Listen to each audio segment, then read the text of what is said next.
Hello guys, and welcome back to my YouTube channel. It's your girl Jaden. If you're new here, you are welcome. If you're a returning subscriber, thank you once again for continuing to support me.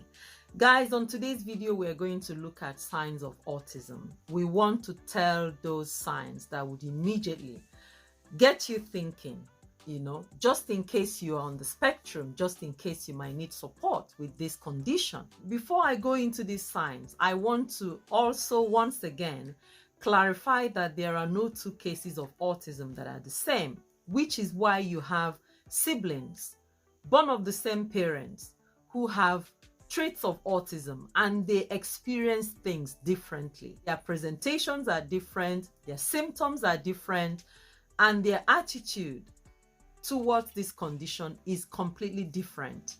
So also, not everyone who has autism experiences any difficulty in behavior.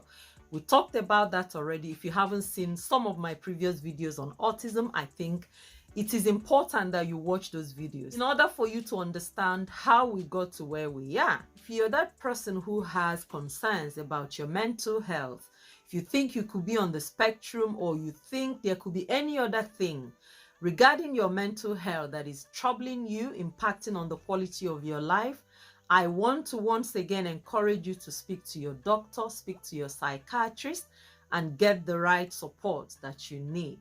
So, going back to autism, we have seen that autism is a neurodevelopmental disorder which impacts the way we behave and the way we relate to others and the way we perceive the world around us. So for some people who already have autism in their family, they have higher chances of becoming autistic because it runs in the family. It is hereditary. So if you have an immediate family, if you have extended family who already have this diagnosis, chances are that you're likely going to be autistic. So the first sign that someone could be on the spectrum, someone could have autism spectrum disorder, is that person's attitude towards change and breaking structures and transitions. Across the board, people who are on the spectrum, they struggle with changes, they struggle with breaking transitions, they struggle with breaking their structures. These people are highly organized individuals. They want things to be done in a particular way. They get comfortable with that particular way of doing things. And when you break those structures, when you as little as interrupt those routines that they are comfortable with, you cause great difficulty for them.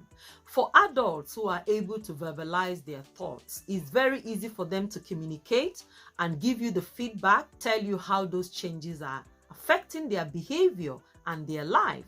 But when you have children and young people who are autistic and they face these difficulties as a result of changes in their routines and transitions, what you find is that these young people and children, they begin to malfunction, they begin to emotionally dysregulate, they begin to experience meltdowns, frustration, yelling, shouting. Sometimes people even begin to self-injure. In extreme cases, these young people and children begin to engage in maladaptive behaviors. They begin to engage in self-injurious behaviors. You see them harming themselves because they are struggling. You are causing them certain degree of hardship and pain without realizing that. So, back to this point, if you know someone who would really struggle with changes, that might be a sign that that person could be on the spectrum. They want to have their breakfast at a particular time of the day. They want to have their coffees white or black, depending on their preference, but it has to be that particular way of doing that thing or having that coffee. They want to go to bed at a particular time of the day or night. When there is disruption and they are no longer able to achieve that particular thing, it becomes a problem to them. So this is number one thing to bear in mind about signs of autism. Now, the next point is people who have problems with their senses. They have sensory issues. This can be the things they see, the things they hear, the things they touch, your five senses. So these people suffer from sensory overload. It could be a smell. You hear someone asking you repeatedly, what's smelling around here? No other person can perceive that smell. but to them, it's their reality. It could be taste. They might be the only one to complain about a particular taste. This is particular to them because they are on the spectrum. It can be noise. It can also be the things they see. When they are overwhelmed, when they are oversaturated, they are suffering from sensory overload. They begin to struggle. Some people who are on the spectrum, they hate some textures and they prefer some other textures. You can see people who have problem with, for example, polyester, and they tell you they prefer cotton materials, or they like silk and they don't want wool to touch them or to be anywhere. They tell you they can't stand these materials. It is particular to them again because they have those sensory issues. The same way some people cannot stand materials with logo. Some cannot stand different colors. Some would tell you, I prefer white against red, or I would rather wear black than green. So these are individualized. You cannot tell what someone will present with when it comes to autism, but you need to be mindful and you need to pay attention. The same thing also applies to food. They are very picky. These people struggle with certain taste in their mouth. You can see someone who, no matter what you cook for them, no matter what the dinner is, they will find issue with that. They will pick the color of the food. They will complain about the texture. They will raise concern about the taste in their mouth. They are not trying to make life difficult, which is why it's important that you understand. Going back to the things I said about emotional dysregulation in children, some children have been branded difficult, oppositional, highly dysfunctional, and they have conduct disorder. Why? Because people around them do not understand that those children internally are dealing with a lot of problems. They are not able to stay on track. They are struggling. And because they lack that ability to verbalize and tell you how they feel, they begin to present in those ways. And remember also that autism also impacts on people's ability to express their thoughts. We're getting to that. So it is important that we understand some of these traits and signs in order to know how to support people who would think could be on the spectrum. Now, the next point, which also is a big sign, is relationship issues. People who are on the spectrum, they lack boundaries. They are easily exploited, again, because they are not able to enforce their own boundaries.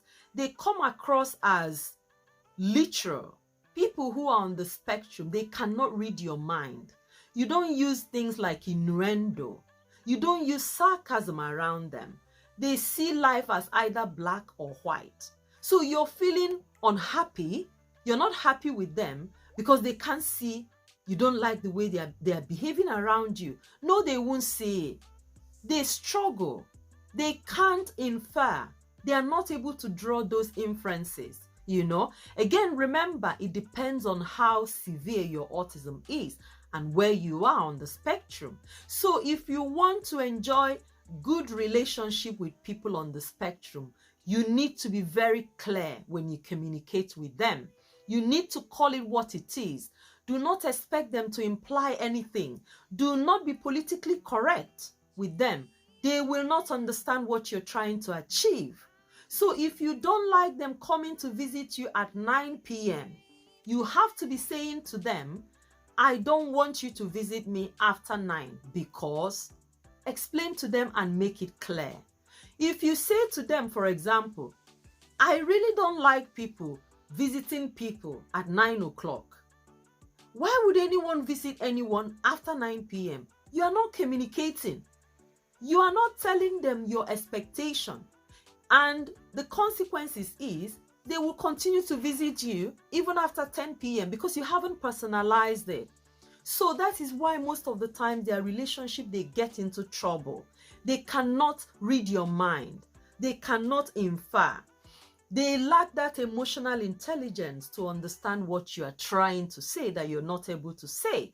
The same thing applies to their own relationship, which is why some of them are highly vulnerable because they can't draw the line, and people exploit that inability on their part, because they know they struggle. People walk all over these people. Some of them are so vulnerable that even with their finances, people exploit them financially because they struggle to stay in control. They struggle to make that effort to enforce their boundaries. Something else that is very important when it comes to relationship, people who are on the spectrum, they lack emotion. Not everyone. I have to be clear about this.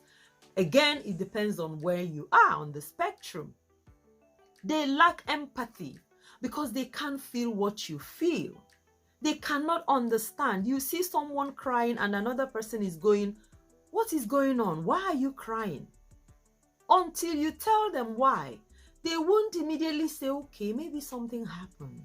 Somebody cannot just start crying. No, you need to be calling it what it is, and you need to be telling them why you are crying. So going back to what we said on emotional dysregulation and the impact of autism on communication, people who are autistic, they naturally struggle to express themselves. So there's always this problem of expressive and receptive communication. So because they are not able to tell you how they feel, they malfunction. It's something you want to pay attention to. Be clear in your communication, be consistent. They want to know that you want things to be done in a particular way, and you need to make sure you continue to do those things in that particular way because they've programmed themselves that that is how you want it. So the last point I want to make here regarding signs of autism is that people who are on the spectrum, they lack social skills. They lack social awareness, and that is why they come across as awkward. There's a lot of social awkwardness, when it comes to relationship. They are scared. They are not able to regulate themselves or comport themselves, in a particular way. Remember, we talked about not knowing how to sugarcoat things, not knowing how to be politically correct. Most of the time, they say what they have in mind. They come across as awkward, sometimes as timid, not because they want to, but because they can't. That's the only way they know how to do it. So I need us to be mindful. I need us to pay attention, especially when you think about the impact of autism on the people who are autistic, as well as those people who are around them. It is important, therefore, that we all know what to expect. We all understand this conversation is not like so many other mental health issues. People have autism and they go about their life like you and I without any issues, whereas others don't. Knowing how to support these people and knowing those changes and alterations you need to make in your behavior, in your own lifestyle, and how to support that person around you who could be on the spectrum is my ultimate expectation out of these videos. I hope you have enjoyed today's video. I hope you've taken something out of this, and I hope you will continue to make life easy for that person, that young person, that adult, or yourself who could have this mental health issue. As always, thank you for watching. Do not forget to give me thumbs up if you enjoyed this video, and I see you in my next one. Until then, stay blessed. Bye.